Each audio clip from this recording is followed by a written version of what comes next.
Got a couple of deliveries today, which was exciting, and this was my spool of thread that I told you about. 100 yards. So it got a cool little box. If I can get it back in the box. It's got the little leaf cut out on the front, so you can pull off what you want and the whole roll doesn't unroll on you. And so I've already cut two 10-foot sections. And you see I've got one of them on there already, and we're going to do the other one together. And the other thing that came was this second hand, which I'm really excited about. I don't know if you can see all the detail in that, but it is pretty cool little hand right there. All the little flower type designs on it and the little slash marks and stuff are done by hand. It wasn't like a single punch that put the flower design on there, because they're all a little bit different.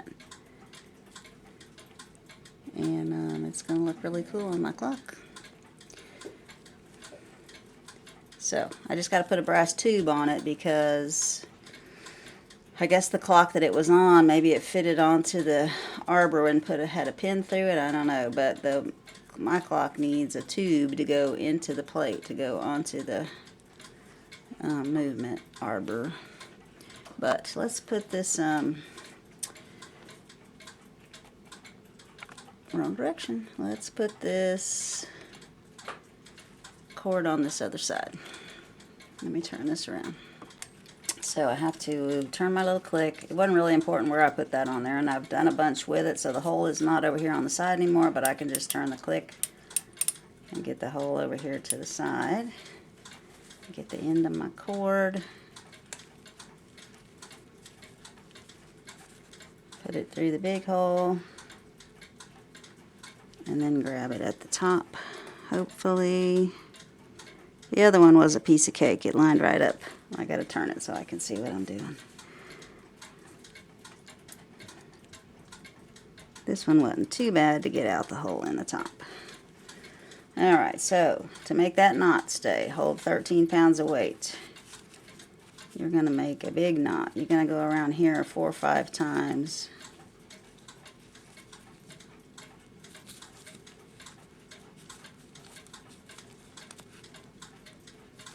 I believe that's 5 times around. Make sure you leave enough stalk on there. Then pull all that tight. And you get one big knot. Usually. Actually, I got one long skinny knot. That didn't work very good. Of course, the one I didn't video, it worked great. I had a big fat knot. But we can make it fatter.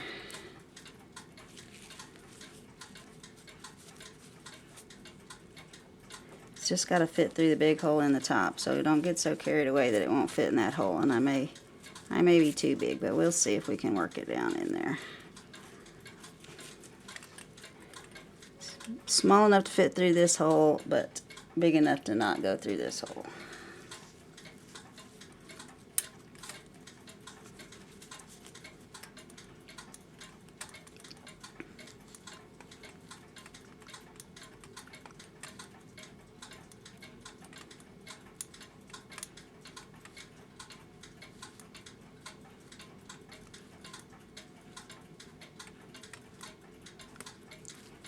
And then that extra is not going to hang out there and get tangled up, so poke it in there too.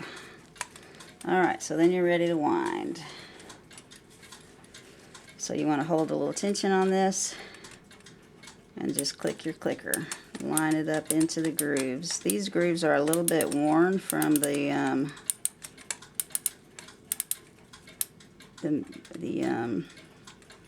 brass cable that was on them.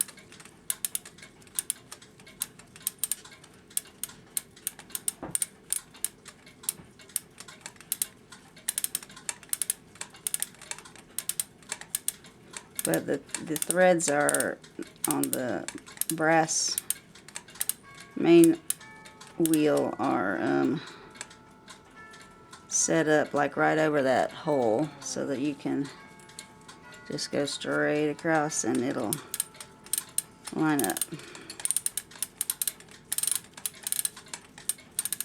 So I'm going to finish winding this on there. Then we're going to put it on the seat board, and I'm going to borrow some parts from another clock so we can run it. Okay, I borrowed the stand from my wooden plate shield clock wag on the wall. Put the weights on, it started ticking right away. I borrowed the pendulum from it too. And a pendulum normally on these is about 2 pounds. This is just a hollow pendulum. It's very thin and light, but it's still running. So I'm going to put the face back on and set it for the right time here. Let's see what it sounds like. That's warning.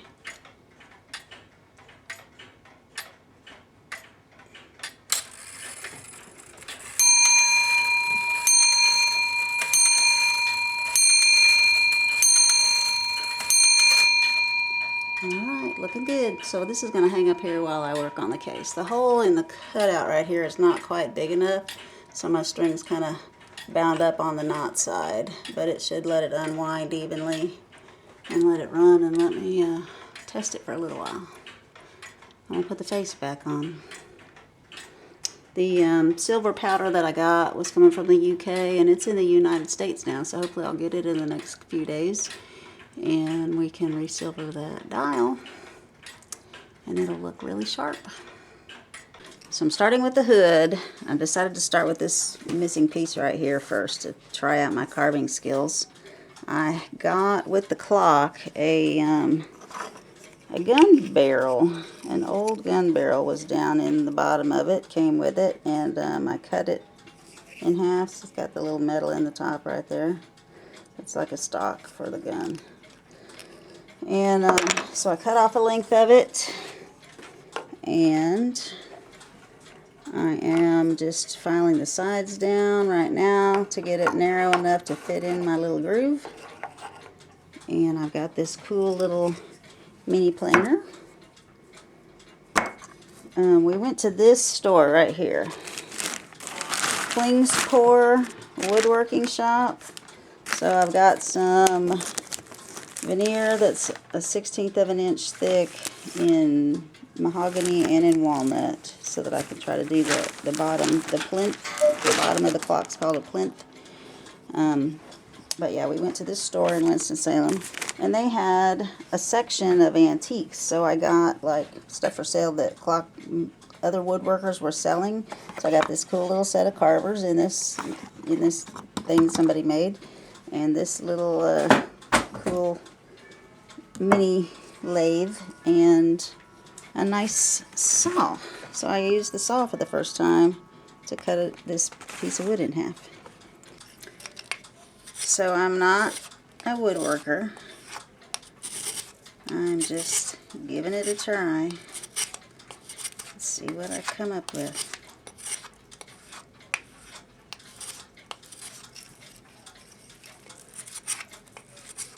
You have to find the right direction of the grain to go, because if you go the other way, it wants to dig in and take chunks out. It doesn't go smooth. If you go with the grain, it'll take a nice thin layer off for you.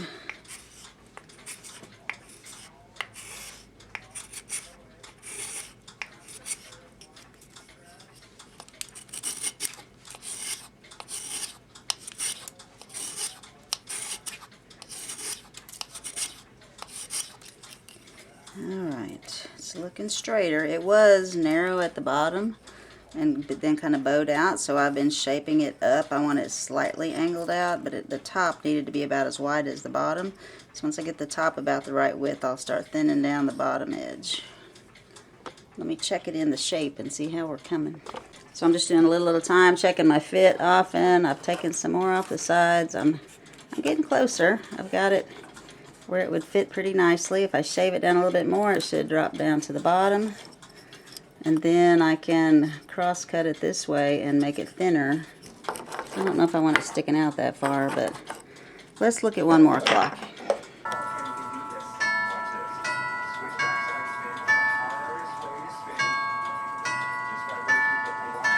This one thought it would play a little song for us since we walked up here. This is the clock that my grandfather made from a clock kit from an Emperor clock company. And what's funny is this one is so much,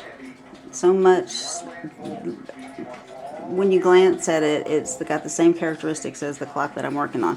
It's got the solid brass face with the rounded top, but it's got a moon dial on the top instead of a person's name up there. It's got the second hand above the hour hand. It's got the spandrels in the corners and the spandrels up above. And then up here, it's got the same design on the top. One finial, two little S curves with the curly at the top. The other clock does not have a circular design like that. It's just kind of curled, if I can remember right. But this is the piece that's missing. And it looks like it sticks out ½ inch. So that's what I'm going to go by. I want to make mine stick out about ½ inch. And it should work pretty good. It's just got to stick out far enough for the finial to sit on. So it could even be thinner than that, but anyway, first things first, I got to get this V shape cut in my piece of wood. Not circles, just the rest of the curl going around, not round and round stuck on. But yeah, we're going to do this. Then I'm going to work on getting this off. This was a very bad repair right here. It's a great big wide crack. They must not have used any kind of clamp on it. It's just full of wood glue. So the glare's coming in the window. I'm trying to show you. There we go. That's a little better. You can see a great big crack through there. And it sits up higher than the piece behind it.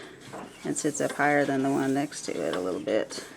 And then the same thing with this one. They glued that back on, and there's a bunch of glue hanging out, and it's not lined up at all. So we're going to start with the front of this case. There's a crack there that I'm not going to worry about going across. And that'll be about it for the front. And then we got to work on this spindle for the side. I got to make one of these. And my idea for that is these two. You like my pencil? Found that in the wall when I was working on this 100-year-old house.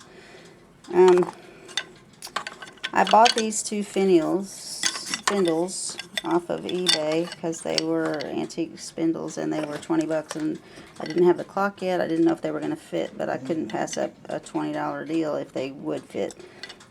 So one thought that I'm having is do this. To take the two spindles that I've got and use them both. I like this design better, but I think that's the bottom. So take the two and put them together.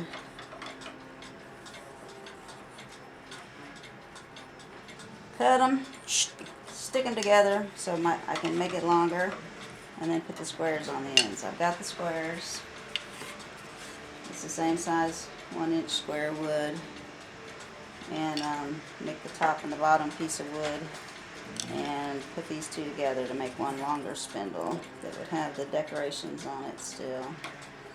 So that's one thought. I actually bought this to turn and try a little lathe work on my metal lathe. I just don't know if my metal lathe will be long enough. It's like 14 inches plus another ½ inch or so on either end to go into the case. So I need about 15 inches, and I don't know if my tailstock will be that far out, but it might be. Anyway, we're going to try both things. We'll see what happens. Alright, just not long, maybe a ½ hour of planing, and it is a good fit. And I kind of like how far it sticks out, because it doesn't stick straight out. It kind of curves in and then cuts in right there. So I think I may leave it like that. I'm not going to cut this top part off flush yet until the finial comes, just to make sure what I got going on up there. But yeah, that's the first piece done. I got to put a piece of laminate right here. Maybe a piece of Just the laminate, I guess. I thought maybe it was a piece of wood too. Okay, so that piece is ready. Now, let's see if we can get these unglued. I'm going to try a little water and see what kind of glue they used. If it's a water-soluble wood glue or the animal hide glue, it should let go with water. So let's hope, right? We don't want to bust it up. Okay, you can see I've got one piece off already right here that was glued on. There's tons of glue back there that was holding it out from the piece. I could easily get behind it. I took a little bit of warm water and a little small paintbrush and got in the cracks and put some warm water in there and let it set for a couple minutes. And then I took a couple of razor blades. The utility blades work better, the little trapezoid shaped blades, because they don't have this head on them and you can just stack one after another. You can start with a really tight crack and put one and then put another. Hang on, I dropped my blade. Put one, tap it in, put the next one next to it, tap it in, put a third one in between the two, and just slowly spread the joint that you need to spread. And I learned that from that woodworking website that I'm going to share with you on the details of this video. But anyway, I took the small one off first just to see how it would go. Tons of glue on the back of it still. It's real tacky. I guess they used animal glue because it looks a whole lot like animal glue wet. And there's a ton of it still on here. But let's do the other one. Let me show you how it goes. Where did I put my hammer? There it is. I'm going to come around to this side. So you can see a little drop of water hanging there. There's glue like hanging down everywhere. They didn't even wipe off the extra glue. But there's a crack up here that I could get started in. And I'm going to put one and then another one next to it. And this one will be a little bit harder because it's a bigger one. So if you had the utility knives, the utility blades, you could just keep going. I'm going to have to move these because I've only got 4 blades I can use total.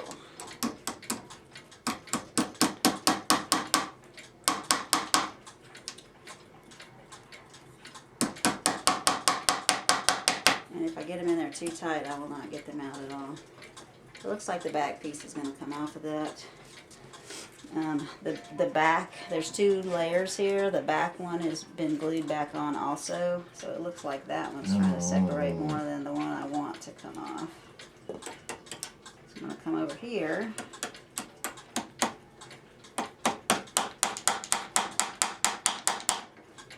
And try to wedge this one off.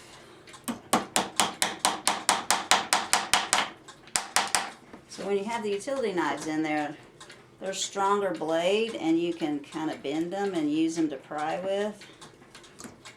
Razor blades are not working as well, but I'll get there. Just takes longer.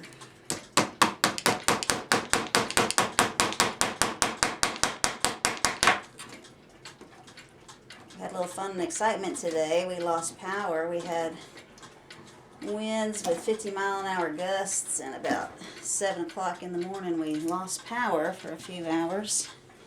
And I've told you my house is very old. It's very drafty also. And in about 3 hours time, when the power came back on, the indoor thermostat said it was 49 degrees. We were bundled up. I had 2 shirts, 2 pants, socks in between the layers of pants, and a thing on my head. It was cold. But they said the power would be out till 1:45 and they got it back on at 10, so that was really good. We have a generator if we really have to get desperate about trying to cook something.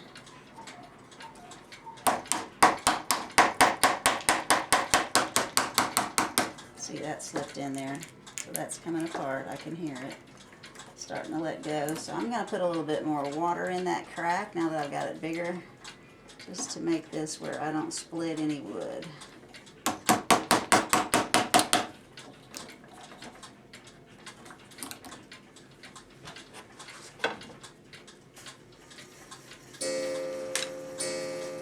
Because it softens up really easily.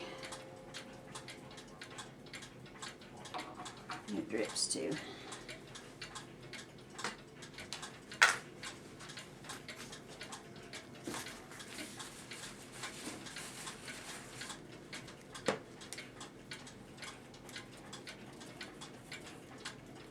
This is the worst offender right there. That is just a terrible looking joint right there. I mean, you could hand hold it and wait for the glue to dry better than that. That's just...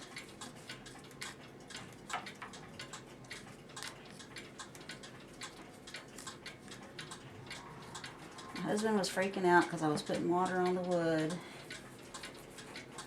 Glue has water in it. Murphy's oil soap that's made to wash wood floors and wood items is water, right? And soap. So this should not do anything. There's a shellac coating on the wood that should just soften the glue. I'm going to get to learn how to make shellac. Get to learn all kinds of stuff with this clock. Alright, got a little more in there. Let's see if it'll come apart. It's a pretty big piece. That little one came off pretty nice. This one's got more surface on it to try to hold on. In case you didn't notice, it's 3 o'clock. All the clocks are going off.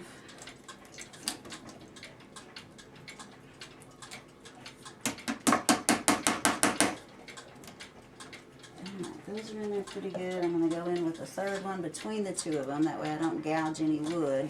These outside blades are protecting the wood.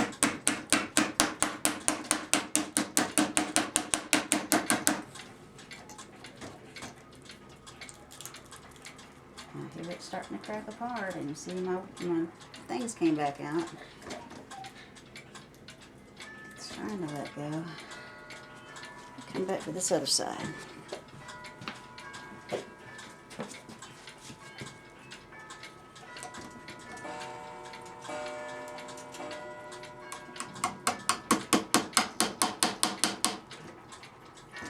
I need to get a little further down this side, down to here.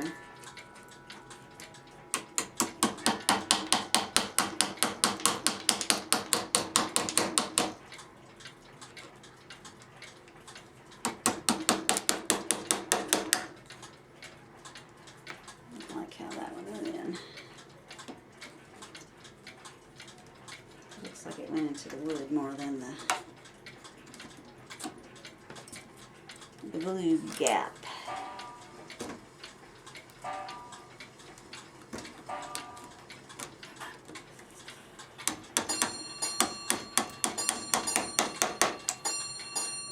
That's my piece. I can see a nice space at the top right here.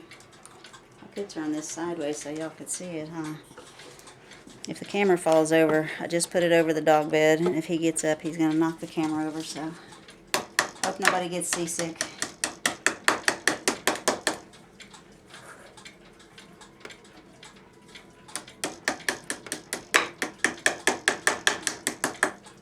Alright, how about that?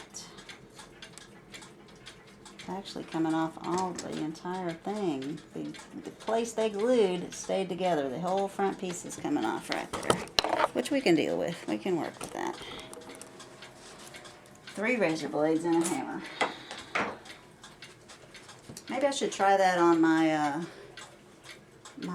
banjo clock that I couldn't get the glue apart to fix the problem.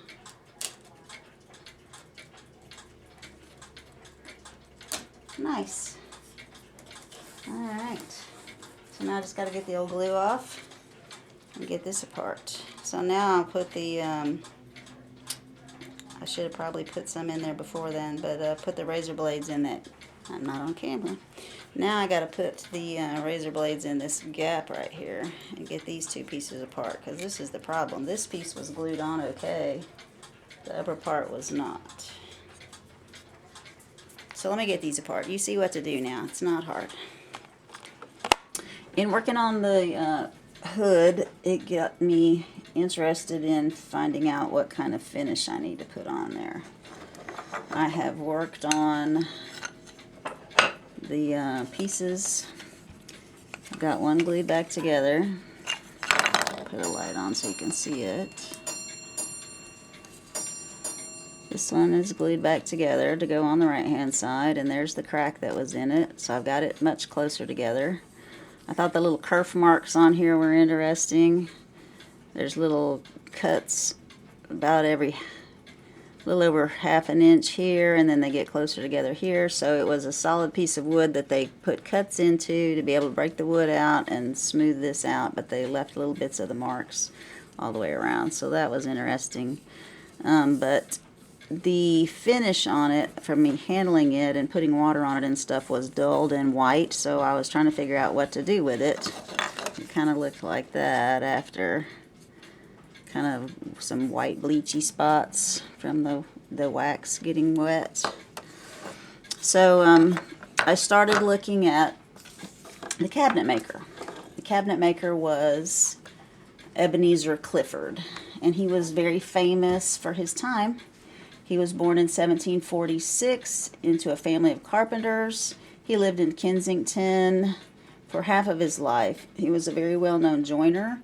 One of the rooms that he built in a house had paneling in it that was so unique that the Metropolitan Museum of Art dismantled it, and it's displayed in their American wing of the museum. One of the best examples of early American paneling in existence. He went on to do a lot of other things.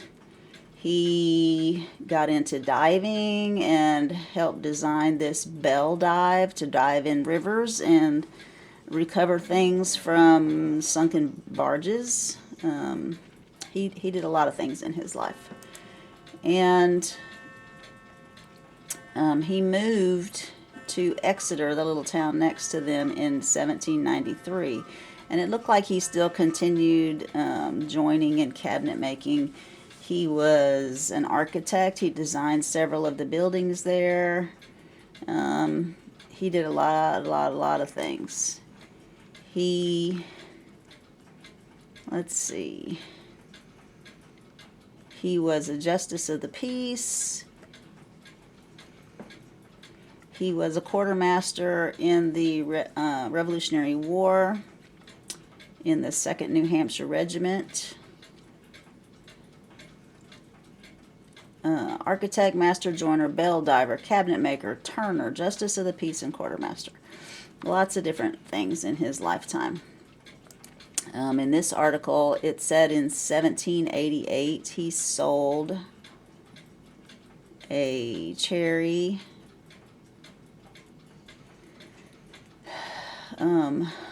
clock case for 54 pounds. I've looked at this whole thing and now I can't find what I'm trying to find. So he was clock making in Kensington, like the clock cases, before he moved to Exeter. Don't know how much he continued the clock case building. Here it is right here. At the same time that Ebenezer Clifford was working as a joiner in Kensington, he also engaged in cabinet making.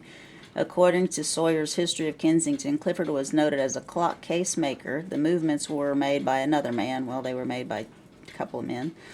This reference is confirmed by a bill of 1788 in which Clifford charged Samuel Marston of Hampton for the following: July 1788 for a clock case cherry tree at 54. That would be 54 pounds because they still were using the pound system. Glass and hinges for the door was 3 pounds 4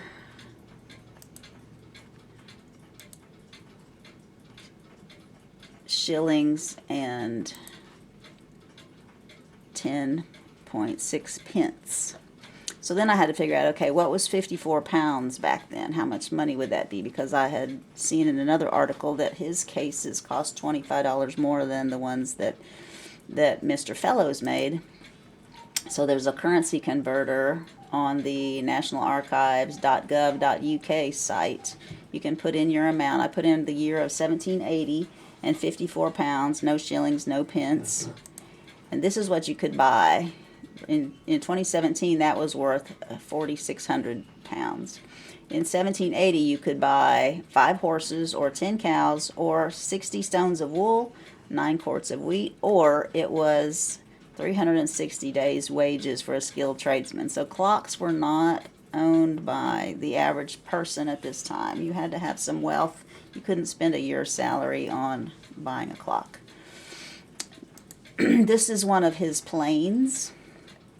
He had a lot of different planes, and this one cut out this little bead here and then the bigger bead down here. I thought that was interesting because that same design is at the bottom of my hood, and I'll show you that in a minute. And so then I needed to know what he used for a finish, because I asked when I was in the Klingspor wood shop, I said, what wax finish would you recommend? And he said, well, back at that time it probably had a shellac finish. There's not, I cannot tell that there's any shellac on this. There's no finish sitting on top of the wood. You can feel the wood texture. So AI says that during that time, builders had traditional high gloss or smooth hand rub finishes typical of Federal or Chippendale periods. Common finishes for fine cabinet makers in his time and location often include rubbed linseed oil or beeswax and shellac mixtures designed to bring out the grain of high quality woods like cherry, maple, or walnut. And this one is walnut.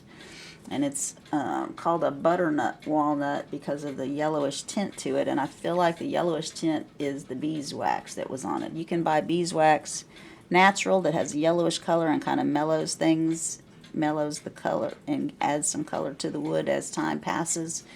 And then there's refined beeswax, which is white, which doesn't change the color any.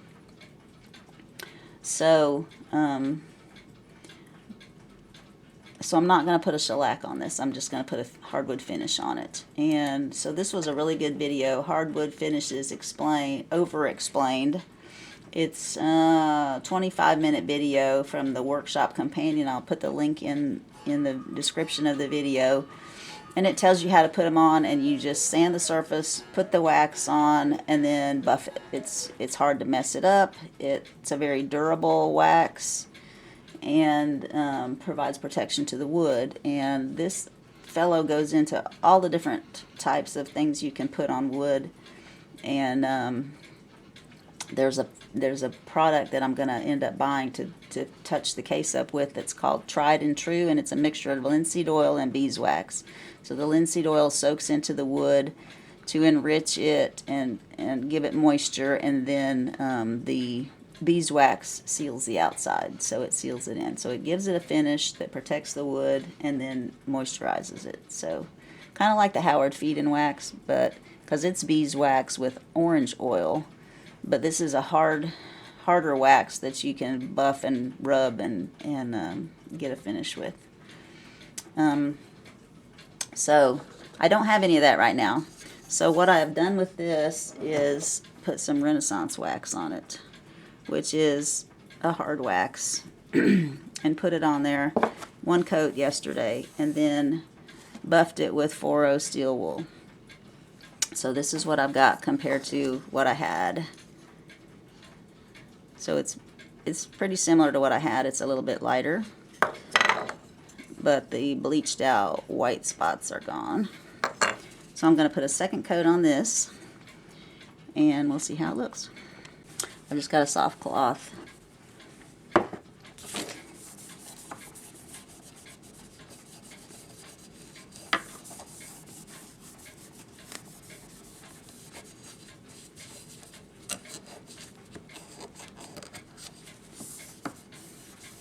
This wax dries instantly, it says. Some of them have to cure for 24 hours. This is not one that has to cure.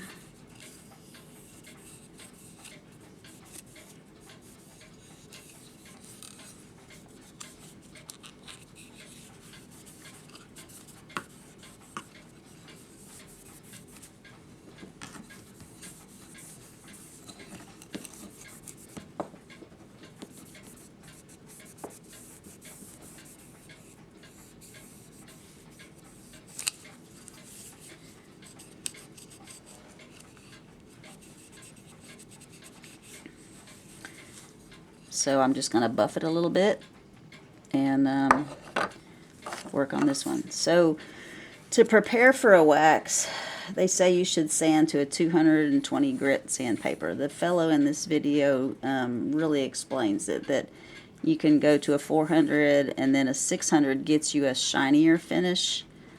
Any 600 and above is more burnishing the wood.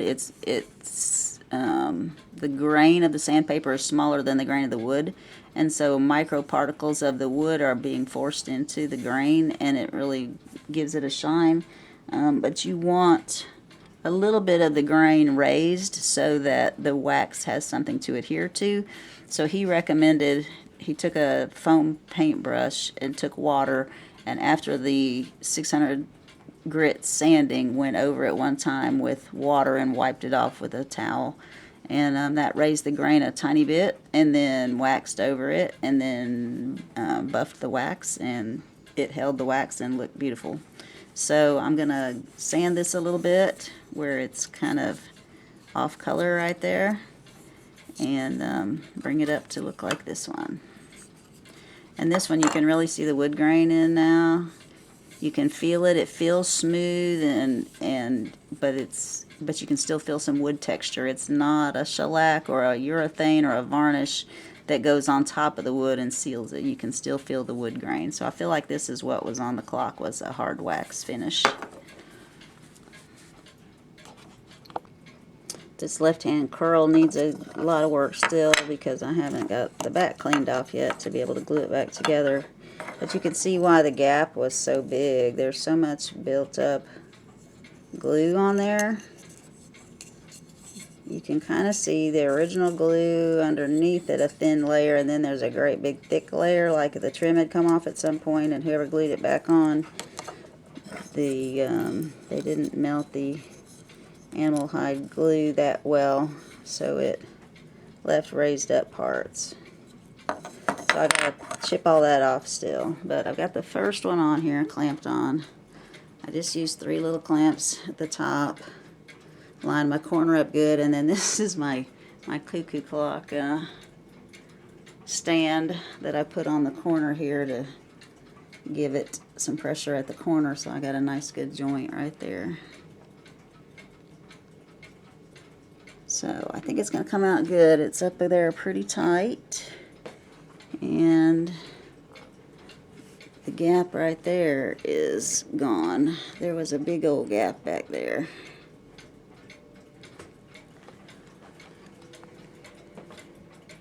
So it looks good. So we'll let that dry. Doesn't take long, 20 minutes or so. The wood glue will be set. I can take the clamps off. I'll probably leave it on longer just because I'll be working on this other piece. Don't need the clamps yet, so I'll leave them on there for an hour or so and then take them off. I'm just using a razor blade to get the bulk of this off. This is how the razor blades work to separate it when you're trying to take a piece off. This glue will just fleck apart once you get it loose.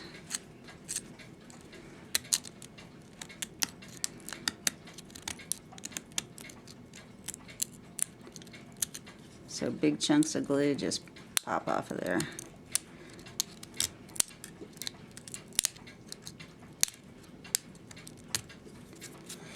So I'll be doing that to all of that. Then I'll be ready to glue this back. It should match up pretty nicely. I think it'll be a pretty small line, and once I get it waxed, it's gonna look good. So here's my piece after 120 grit sandpaper and then 220 grit sandpaper. I've got most of the old wax off. This is how it used to look. I'm going to put the Renaissance wax on there and let's see what it does. The other one I did not sand, I just put it on top, and after watching that video and it said preparation of the surface was everything, I had to work really hard to get the white patches off by not preparing the wood first.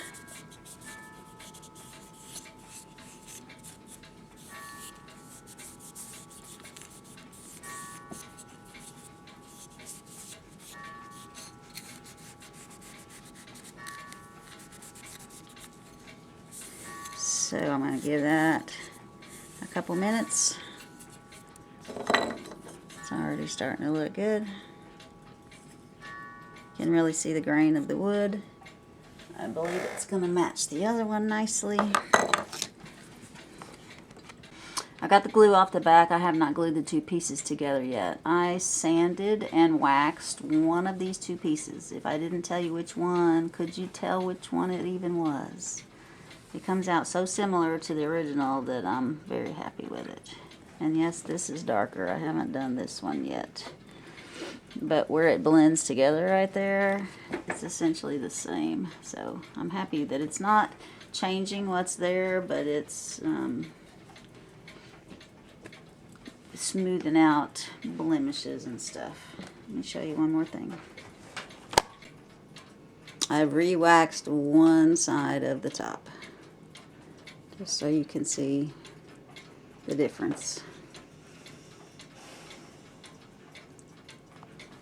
If you look from down here, like you will be when you're looking at the clock, you can see all the lots and lots of fingerprints and grime from years. So that's what re-waxing does. So I'm going to give this clock a new coat. Top two pieces are glued back on. It went together pretty good. I just got a clamp holding this center piece because I haven't cut it off yet and glued it on.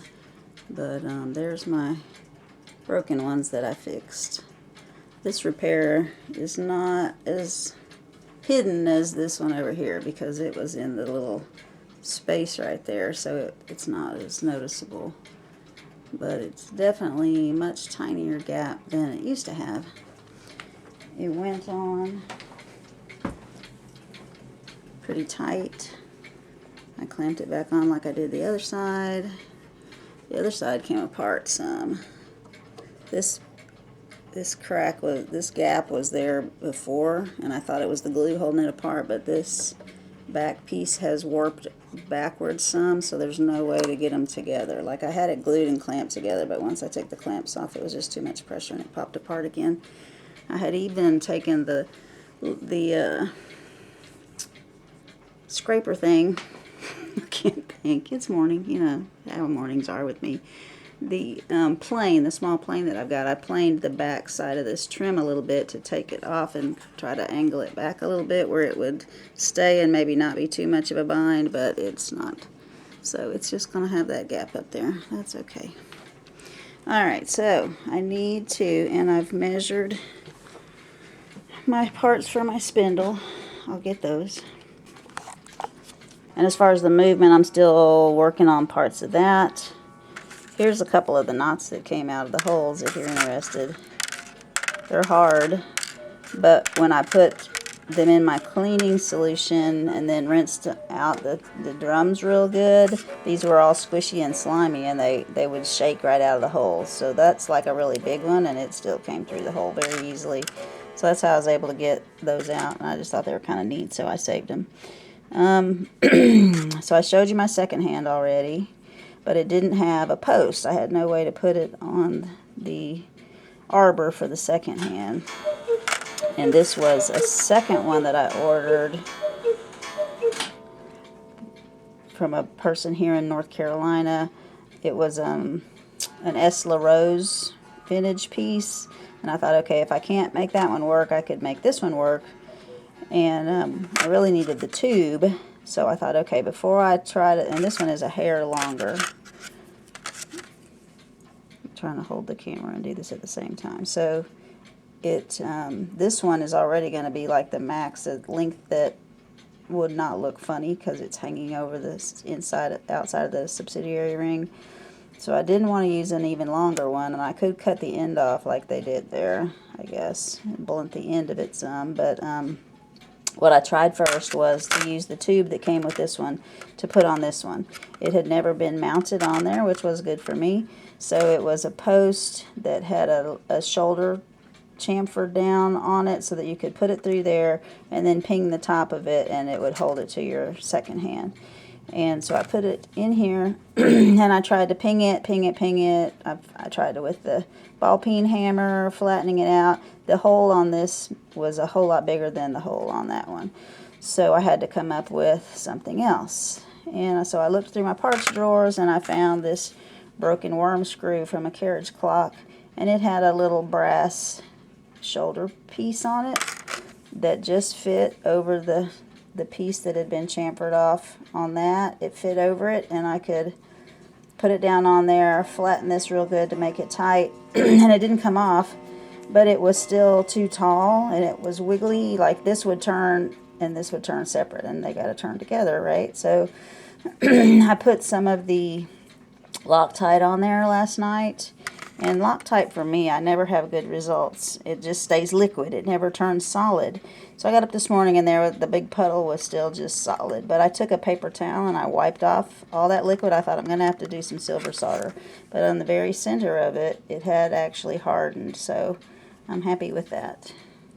It came out pretty nice looking. And I've got my piece ready to go. The hole in it's too small, and it's, I think, too long.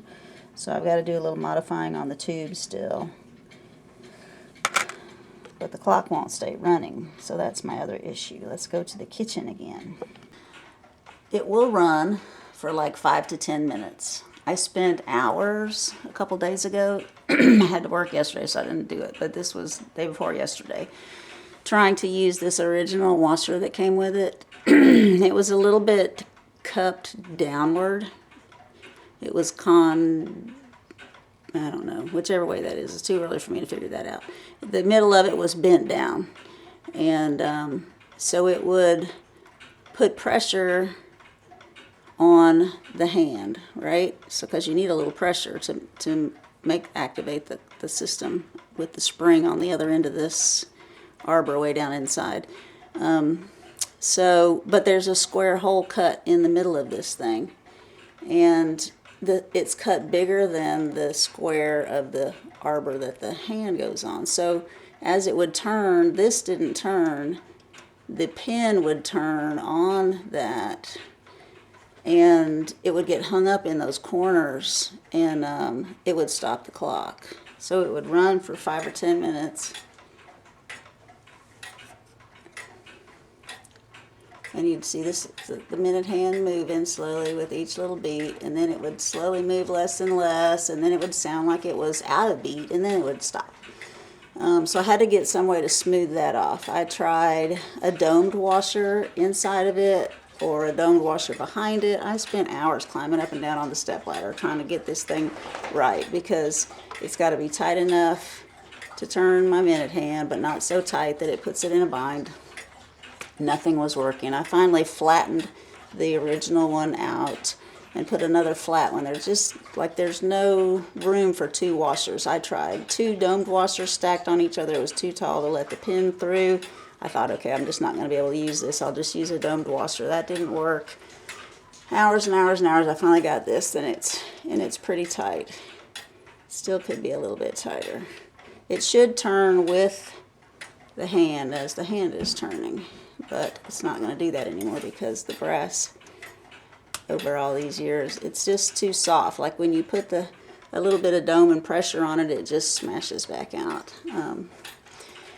So I spent so much time working on that, and I was so exhausted, and it still wouldn't run. And then I thought of something that I had forgotten about. When I put this up here originally, and it ran for about 20 minutes, and the hand was moving fine and everything, I went ahead and put this faceplate on there because I wanted to check the calendar movement. I didn't let it run for very long before I put the faceplate on. I should have let it run to make sure. You got to do your steps. You got to take the time to test every step, and I didn't. I let it run for about 20 minutes. It chimed, and I put the faceplate on. But I noticed when I put the faceplate on that the center hole was really almost rubbing on the center arbor. There's not much room, and I have a feeling that's what's stopping my hand. It's not this washer that I spent hours trying to figure out how to get it right. It's the fact that the plate is rubbing on the arbor. So I'm going to take the plate off and put my washer back on and see if it runs.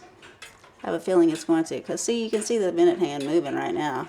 It wants to run. It's just like a millimeter too close. I'm going to have to just make that hole a little bit bigger on that side. Or possibly the plate got bent a little bit at some point. So possibly flattening that back out would raise it up some. I don't know. But I think I'm just going to modify the hole a tiny bit and it should work. But first, let's take it off and see if it's going to work. You can see how close it gets right there. And I thought possibly there would be enough little bit of a gap right there. But I believe it's rubbing right here.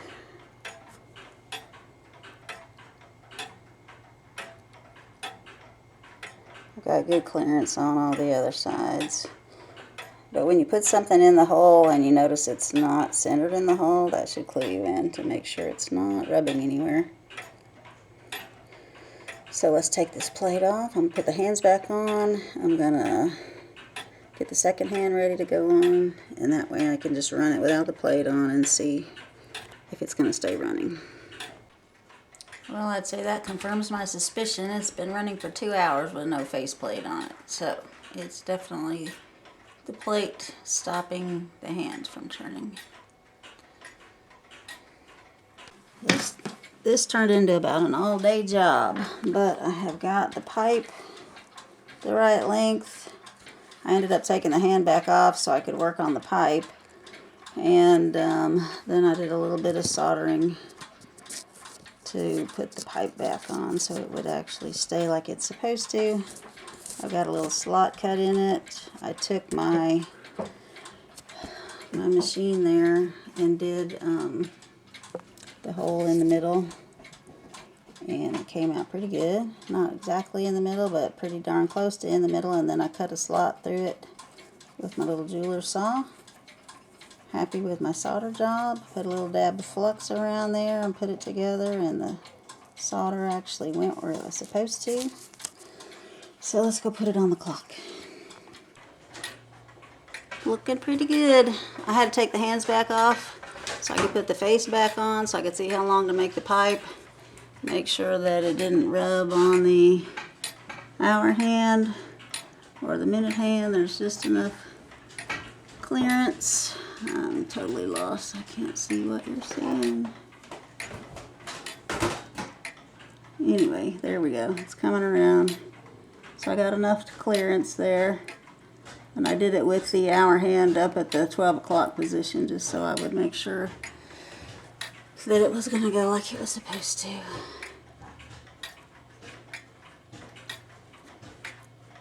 So that looks good. But taking these hands on and off and doing the face and then putting the hands back on, it did the same thing as before. It would tick for a little while and then quit. And so it does have a lot to do with this center washer. Right now I don't have the little disc on there that I had put under that pin. There's really not room for two. Like trying to stack it and make it tighter doesn't work very well. I need a longer pin. I need a pin that'll go from one side to the other that'll give it the right pressure with these little ridges that are on it. But anyway, I'm tired. I'm going to stop for today. I'm excited to get that piece going. Oh, and my finial came. I just got it clamped on there right now to see what it'll look like, but I think it's going to work well. But it's going to be too tall to fit upstairs. It is exactly 8 feet, and my upstairs is like 2 inches shy of 8 feet, so it's going to have to come downstairs.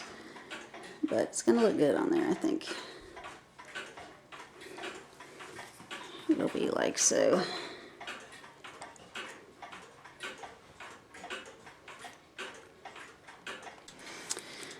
with the me making the second hand, I was feeling around inside the clock to see if maybe the second hand was down in there somewhere too, in a little crack. I couldn't find anything, but I went ahead and took this little card off so I could look at it, and it said this clock is the property of Mrs. C.H. McIntyre, LPK. Didn't know what that meant. Looked online, could not find any Mrs. C.H. McIntyre because I didn't know what state to search in, what time period to search in, or anything like that. I was guessing it was around the 1920s, 1930s when the repair note was put in there.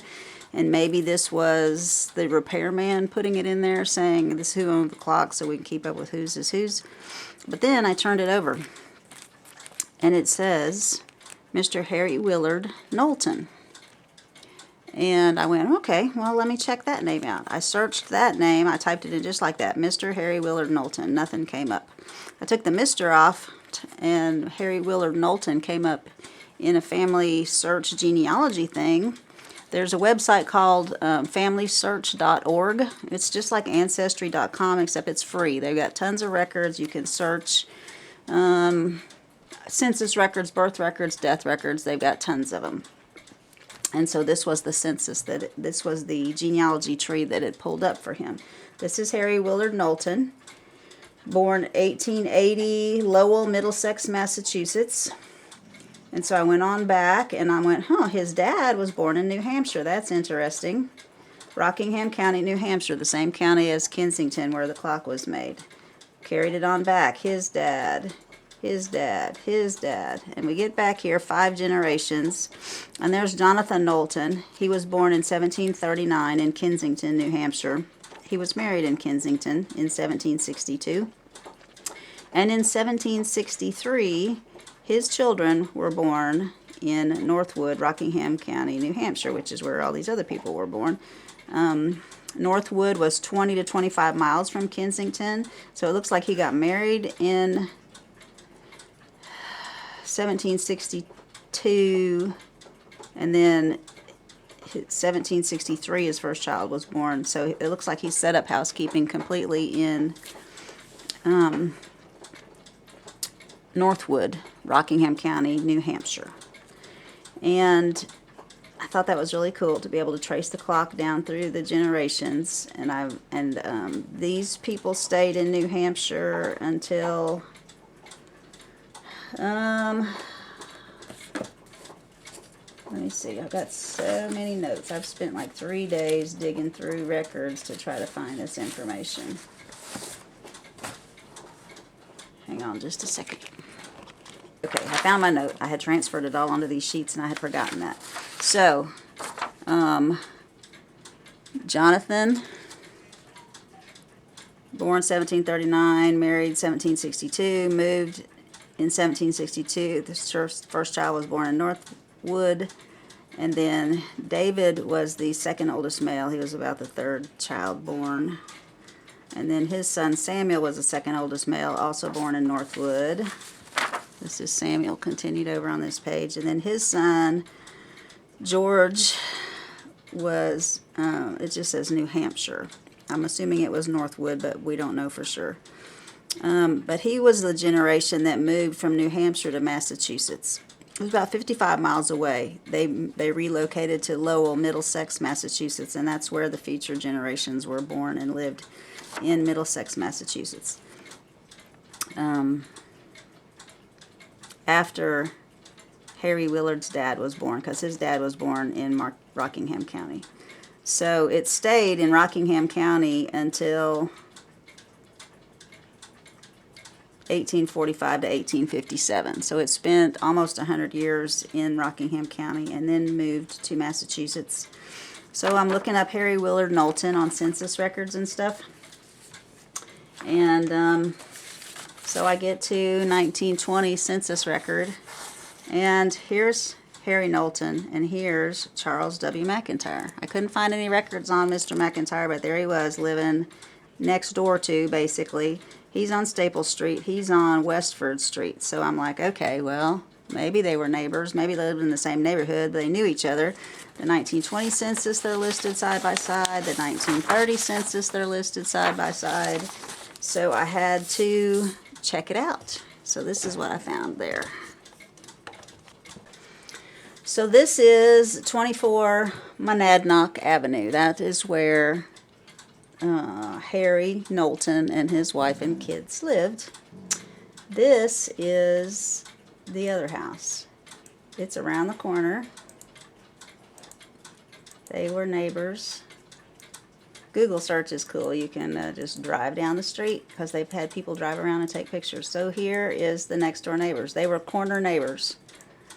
Their houses were right next to each other. They lived back to back for about 15 years. And that was why the little card was there. Because Harry and his wife Lena had 2 children, and they were both born premature and died either that day or the following day. The first son died the same day. The second daughter died the next day. So they never had any children. So she was leaving the clock to her next door neighbor and good friend, Mrs. C.H. McIntyre. And this LPK is her initials. Her maiden name was Perham, so it was Lena Perham Knowlton. So I tied this note together. This little card that she left saying who the clock should belong to let me do the genealogy of the clock and who it was sold to in the 1760s. And I thought that was fantastic. I was so excited about that. So you see all my research and my notes. I spent days digging into both of these people because Harry and Lena didn't have any children, and they left the clock to Charles and Martha McIntyre. I had to go into all of their children and where it may have gone. The census records are only available from 1950 and back. In 4 years, 1960 will come out. They hold the census records for 70 years. So it puts me at a standstill of being able to find out what happened to the clock between 1940, when Harry died, and 1943, when Mrs. C.H. McIntyre died. Where her children ended up is the problem. I can't search current records.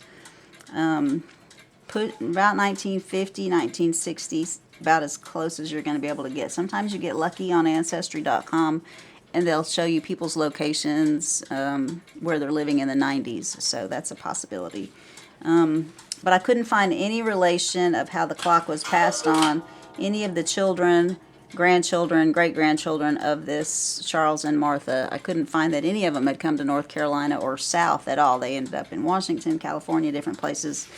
The only person that came anywhere close to here was Lena's sister's daughter. So possibly the clock, because Mrs. C.H. died 3 years after Harry died, possibly the clock never ended up in her possession and stayed in the family and went to one of Lena's nieces when she died in 1970. Because one of her nieces ended up in Anderson County, Tennessee in 1998. And that is about as straight a line as you can get to where I found the clock. I found the clock in Winston-Salem, North Carolina. Here's Oak Ridge, Tennessee, and straight down I-40. We jumped up to 81. Straight down I-40, come on, about 300 miles. It's 281 miles from here to where I found the clock in Winston-Salem, North Carolina. So that's the closest I can get to how the clock ended up here in North Carolina. That's the only link I've found bringing it south at all. So I won't know for at least 4 more years if my guess is right or not, but that's my best guess. But I was really excited to even just find, I could kind of date the clock more now because I found the generation that lived in Kensington and when he got married and when he would have been setting up household and purchasing a clock. You know, whether he purchased the clock or his dad purchased the clock for him as a gift or whatever, but they were both in Kensington at the time. And the reason that they moved from Kensington to North Rock is because North Rock was just being established as a town in 1773. And he and his brother could buy 150 acres for 16 shillings or 11 shillings. I can't remember what I read, but it was a very small amount. They could get 150 acres to set up housekeeping on. So that's how they ended up there. But that's my history lesson. Now back to fixing the hood of this clock. Alright, so back to the spindles. I cut them in half. I haven't taken them apart yet. They were like so. I plan on gluing them back like so. And that should give me the length that I need. If I can get the rubber bands off. I had them on super tight so I could cut this thing.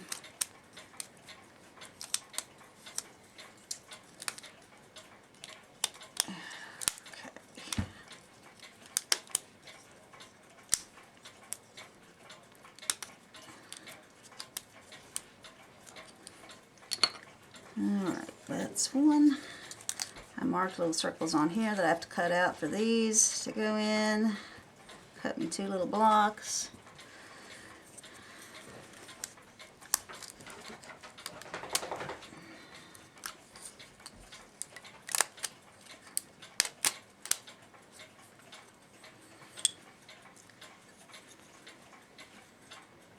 Okay, so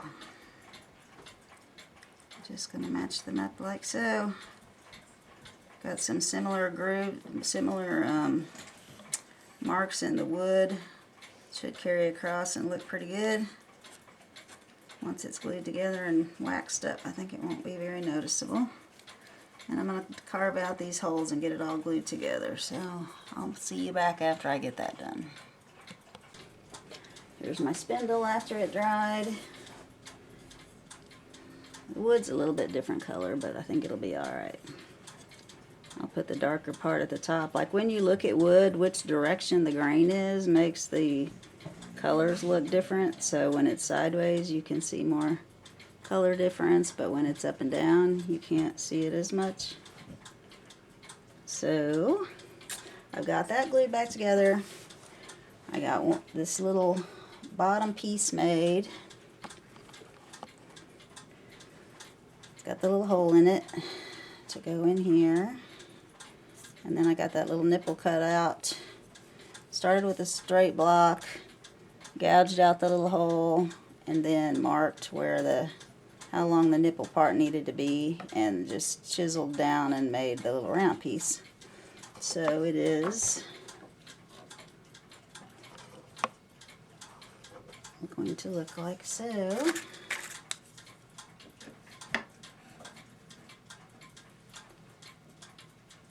And then I just got to get the top piece on there. And it's going to go nicely. Almost there. Almost got a new spindle. Oop, I'm not in the hole. It's not glued back together yet because this wood is a lot lighter than this wood, so I want to, and plus I need to sand it and stuff still. It's not ready for a wax finish yet because it's still got scratches and dings and stuff from where I made it. So I got to sand these still once I get them done. And then hopefully when I work tomorrow, I work in Winston, I'll be able to go by that woodworking store and get some of that tried and true linseed oil and beeswax, and I'll try that on these and see if it makes them be the same color as the other wood. I think it will. I think it's going to come out pretty nice. So far, so good.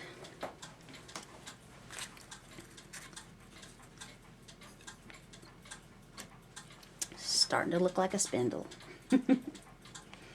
Oh, and I got this glued on.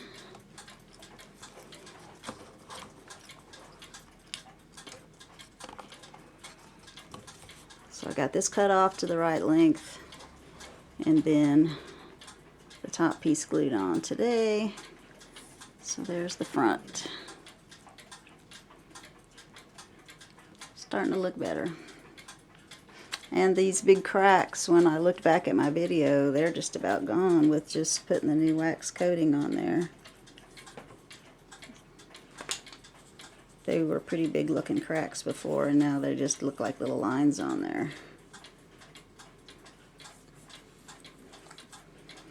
So overall, pretty happy with how it's looking.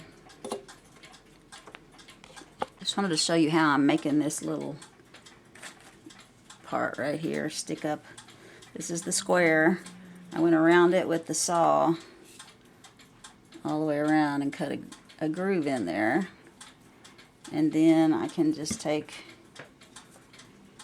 this is a little curved, real sharp thing. You guys know what they are. I can't think right now. And if you just take small pieces off, it'll go down to where you got the cut. So you can just start rounding out.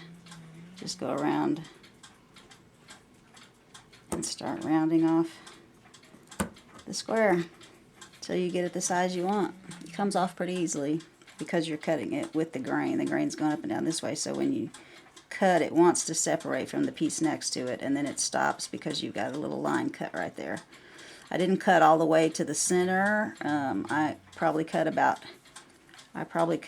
halfway between what I want finished and the edge, just to give me a sharp edge around the outside. And then I'll use the chisels to take it all the way to the middle. Here's my trial fit. I haven't glued it together yet because I want to do something with these end pieces to make them match better, but there's 3 screws inside here, and so I took those out, and this whole side is loose then from this piece, so I could kind of get it out and wedge it up in there with the little nipples that were on it. And it's not glued, but it's pretty steady even not glued, so it's going to be nice when it's glued, and I think it's going to match pretty well.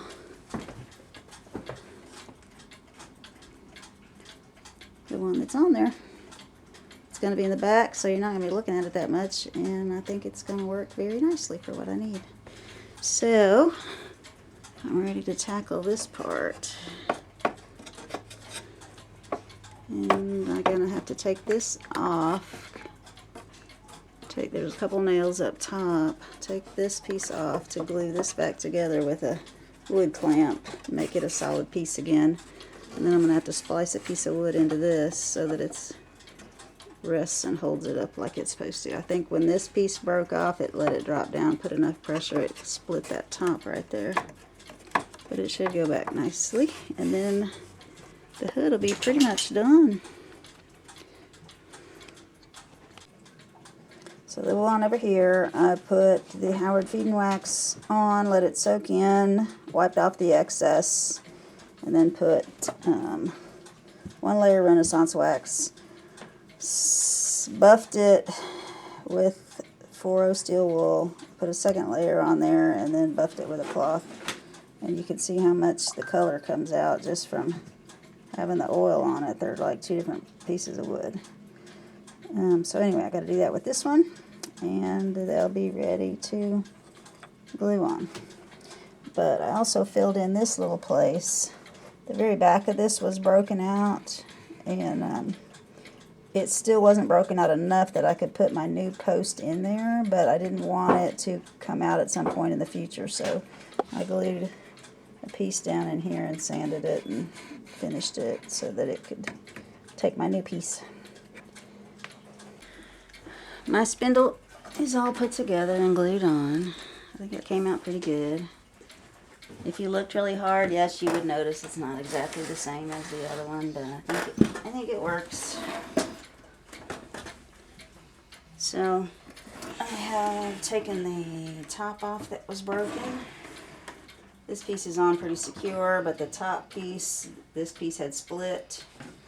So I have glued it back together already, and it's a pretty good glue. The front part was nailed on, so I've just tapped the nails back up in the air, and the back part was screwed down. And this little piece is missing, but it doesn't matter because of what it overlaps. It doesn't let any dust or anything into the case, as far as I can tell.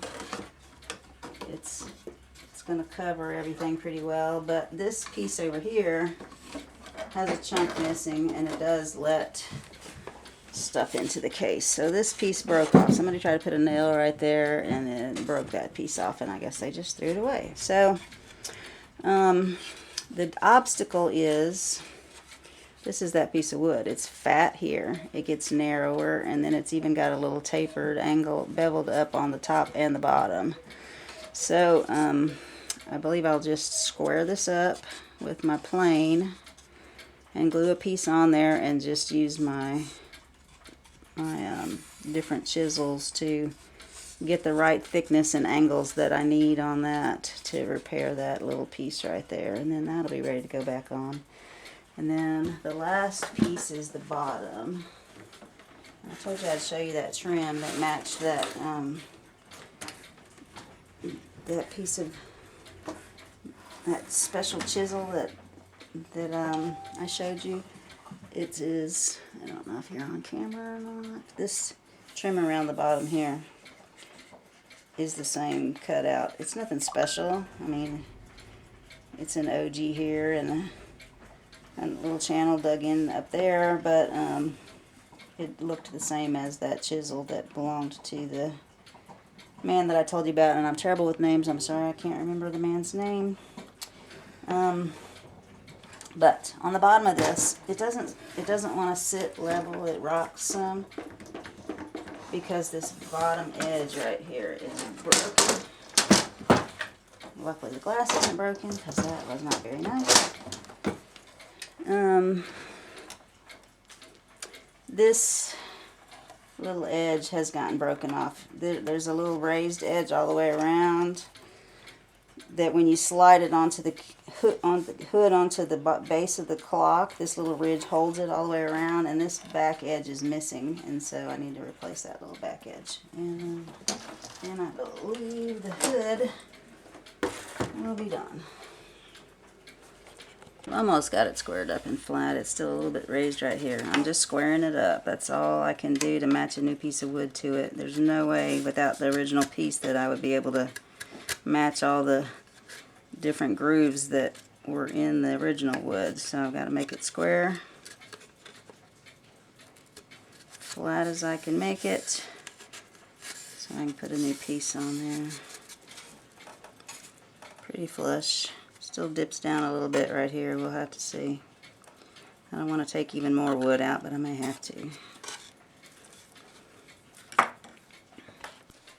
I've used the little mini plane, got it as smooth as I could, and the chisel in this corner. Just get it as smooth and straight as I could, and I kept going until it would fit on my replacement piece without there being any gaps. It kind of bowed in, the defect did, so I had to shave some off of this end, some off of this end until it was meeting on all the surfaces, so that when I glue it back it's going to hold good.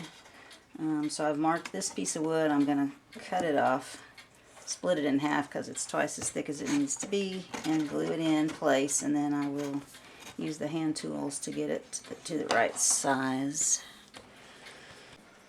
Alright, here's my piece I glued on. I know it's kind of big and awkward looking. Took me quite a while to get this. This was a square, and I cut it off to the right length and sawed it in half and glued it on. Used some rubber bands to put pressure. Let it dry overnight, so I'm ready to start planing it down. And you don't have to sit here and watch me scrape on this for the next hour. I will bring you back every so often and show you my progress. I'll just be watching videos, drinking my coffee, and scraping on this wood. I've got it about the right thickness now, so I'm going to start putting the bevel on this side and this side, and take that on down so that it's the same shape as this end of it. It's a challenging little piece to put on there, but it's going to be important because it needs a screw hole through it to hold this on top of the case. So it's coming along pretty good. I've got it flat and then tapered out some. Got my finger a little bit. And flat and then tapered that way some. So we're getting there. Now I just got to take the top off, finish the little bit of angle that's on there, and I'll have a nice match. Alright, I'm pretty happy with my repair piece here. There's a little tiny piece of wood that came off where this side used to be glued. So patch that into that little hole it came out of. And set this on, and it looks like a perfect fit. And a little feed and wax on there, that's going to darken that up, and it probably won't be noticeable at all. So while I've got it apart, I'm going to put the feed and wax all on the inside here where it's a little bit easier. Meet you back after I get it oiled up. There it is, all put back together. Got the oil on it. Yes, you can see that it's been repaired, but I'm happy with the repair. I think it came out nice. With the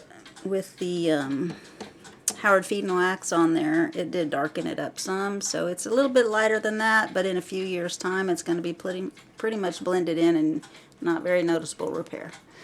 On the other hand, on this one, I decided to fill in this little missing cracked spot. This is cracked right here and a little bit loose, and it's very thin. It's like a piece of laminate thickness, so I cut a piece of laminate and put it in there and glued it down, so it's just filling in the hole that's right there and stabilizing this split part right here. But so like what I used to fix the left hand side as you're looking at it from the back was this square wood that's a lot darker than this laminate that I bought to fix the plinth, the little trim around the plinth at the bottom that we're going to work on later. So I didn't put any stain or anything on this piece, and you see how dark it comes out just with the oil, and yet this one is so white that I did buy some dye for this because I knew how light it was and I was going to have to darken it up. I bought this stuff called Trans Tint. It's concentrated dye. I bought the dark vintage maple color, and you can put an ounce of this. This is 2 ounces in here. You can put an ounce of this in a quart of water or denatured alcohol and make stain. So I bought some denatured alcohol, and I just need a little bit. So I put a little denatured alcohol in there, and I put about 10 drops of that concentrated dye in there.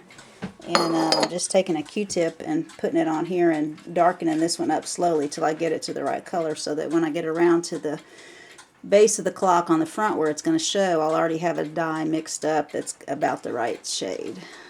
But anyway, we just got to fix this piece on the bottom, and this will be done. And there aren't any clamps or anything on this because everywhere that was glued on the front and down the sides and the join pieces, there's screws or nails in them. So I just put the wood glue back and then put all the nails and screws back that were in there before. But I pre-drilled my holes over here so that it wouldn't split the wood off.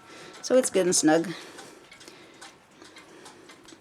So before I get to the bottom, I went ahead and put a little piece of veneer right here to fill in that missing piece, and I'll dye it. And there's a crack here. Can't really do anything with it. It's pretty secure. Nothing's wobbling or anything. But there's one on the other side that was the same way, and it was very wobbly because it started here and then jumped over here and went all the way to the top. So this whole piece was pretty wobbly. So I had to get real ingenious. I got some glue in the crack. Then I put some sticks on here and some rubber bands and strung them over to my bushing machine handles to hold a little bit of pressure to hold that crack tight while the glue dries. So it takes some ingenuity sometimes to figure out how to get a clamp on something. This is the last little bit of repair I'm going to do on the hood, and it's this little piece that's broken off right here. It makes it rock when you set it down. So the very bottom of this little OG sticks up all the way around, and when you slide the hood on, this butts up against the frame of the case. So I've got some wood that's the same thickness. I'm just going to splice a piece on here and make it work. There's still going to be a little bit of wood missing right there. I can't do much with that little triangle piece of wood that's missing right there. That's fancier than I want to get in what's going to be in the back corner where you're never going to see it. As long as that little ridge is on there to do its job, it's going to work. So I'm just going to put this, I'll have to split this wood and make it thin and put a little strip on there. I changed my mind. I didn't use this and split a piece off of it. I have these little skewers that come in food sometimes. and I had a longer one. It was the right thickness and the right length, so I glued it on there. And then I'll shave it down a little bit where it's got this bigger part at the end. It's up here.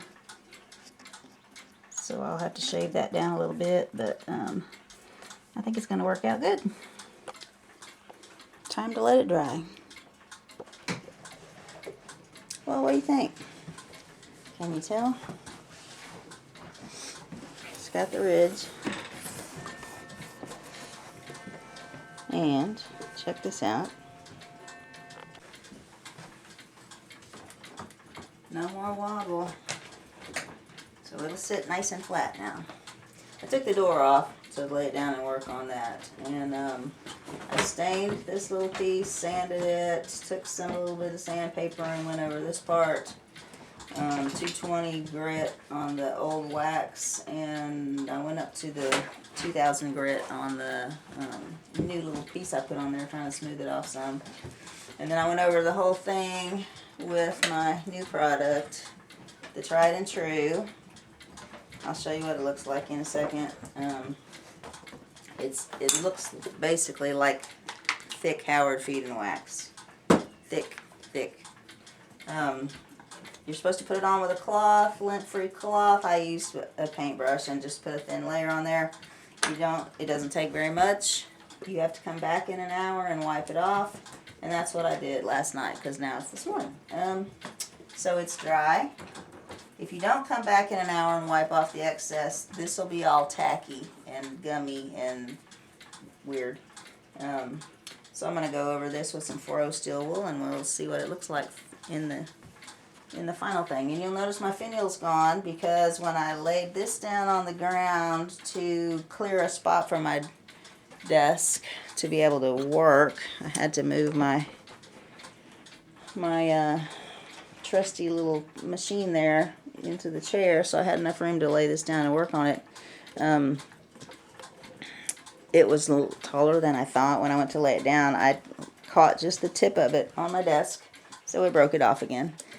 But that's okay, because I bid on one. Well, I made an offer on one I'd watched online for months and hadn't sold, and it's a single finial, and then it's got 2 short posts with the matching finials, and I decided I would bid on it because of these square cutouts on each side. There's no reason for this back trim to have a cutout.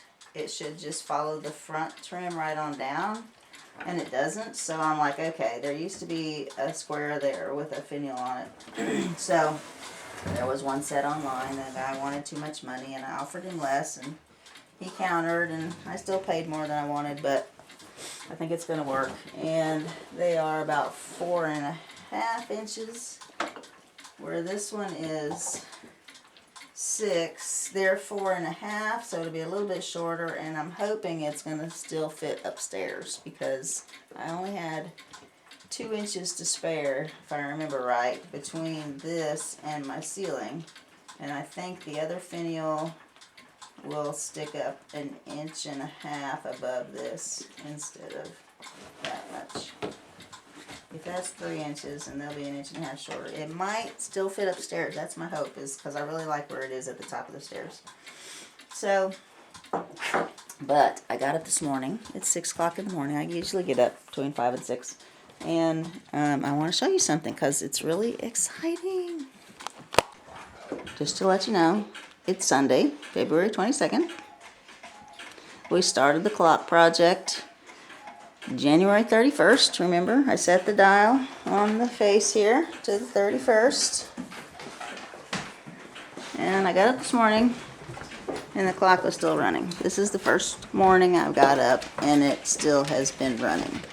I have fought and fought to find the right pressure on this center arbor.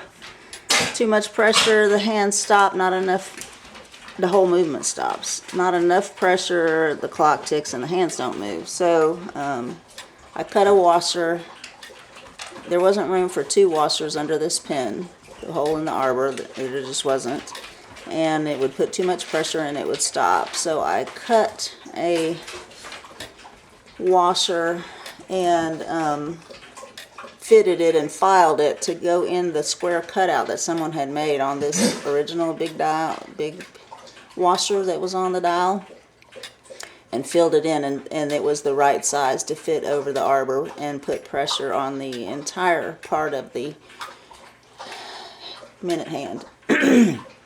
And then I had to file a pin down because I didn't have one that was long enough, and I had to find the right spot on the pin that put the exact right amount of pressure. And this is the first time the clock has run for almost 26 hours, so that's really exciting.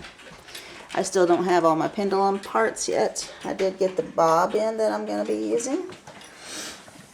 It may be from a old Scottish clock, I don't know, but I thought it was cool, and it weighed 2 pounds, and it's cast iron and all that good stuff. So that's going to be my bob.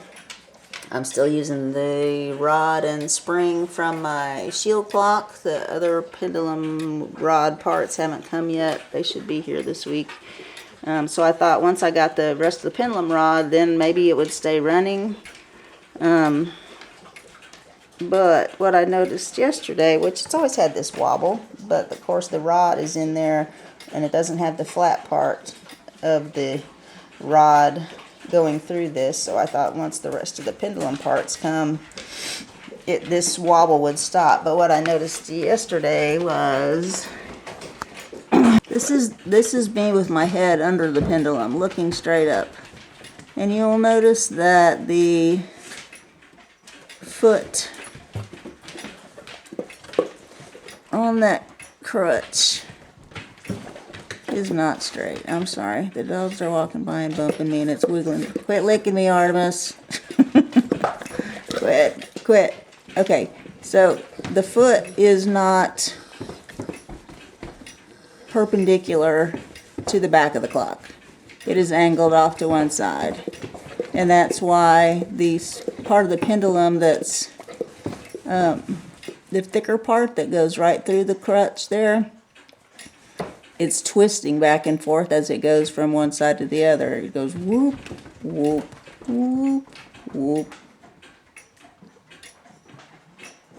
So I've got to straighten the foot on that, and then hopefully it'll keep running.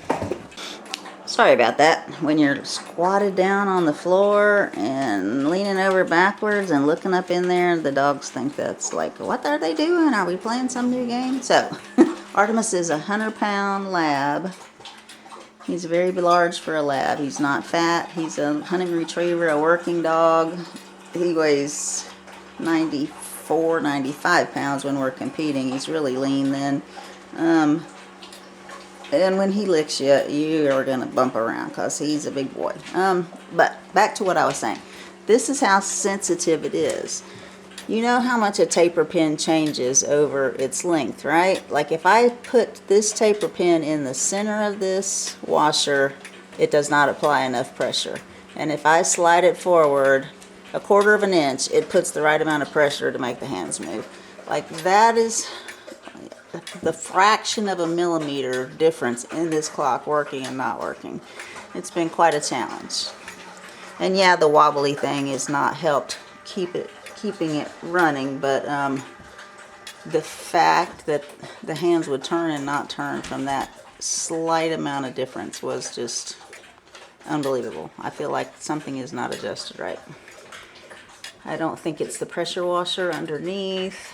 I don't know. I think it was the way that I'm not the first one to have this problem. Whoever modified this thing just modified the problem, because the square hole, big old square hole that then would get caught in the pin and bind things up sometimes, and sometimes it would work fine. Didn't help the problem. But back to the hood. So this is the tried and true linseed oil and beeswax. I just stuck a toothpick in it. You can see it sticks to the toothpick pretty good. That's like way more than a layer that you need to put on your wood surface. It just takes a thin coat. I mean, like a heavy coat, like you were putting the Howard feeding wax on or any polish, but you're going to be wiping it all back off and wasting it. This little can was like $45 for a quart. It wasn't cheap. So I don't plan on wasting it. I redid the front of the clock with what was stuck on the lid. Like, it doesn't take a whole lot. What else was I going to say? Okay, so this is ready for me to take my seal wool. You probably can't see a thing. I've still got it zoomed in. Let me put it on the stand, and we'll see what it looks like after I take the steel wool. Yes, it's shiny, but that's the oil that didn't soak in. The wax is hard now, so I'm going to burnish the wax basically with this 4-0 steel wool. Super fine stuff. Not going to scratch it. Going to smooth it all off and make it shiny, but not too shiny.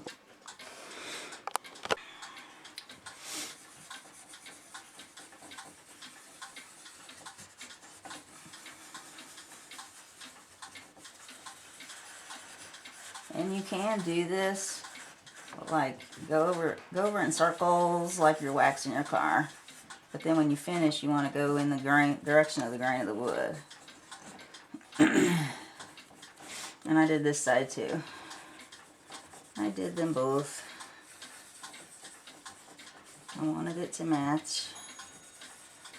I'm really pleased with the colors and how they came out. I feel like it was how it used to look, with the trim accent pieces being darker than the wood. I think it really came out pretty.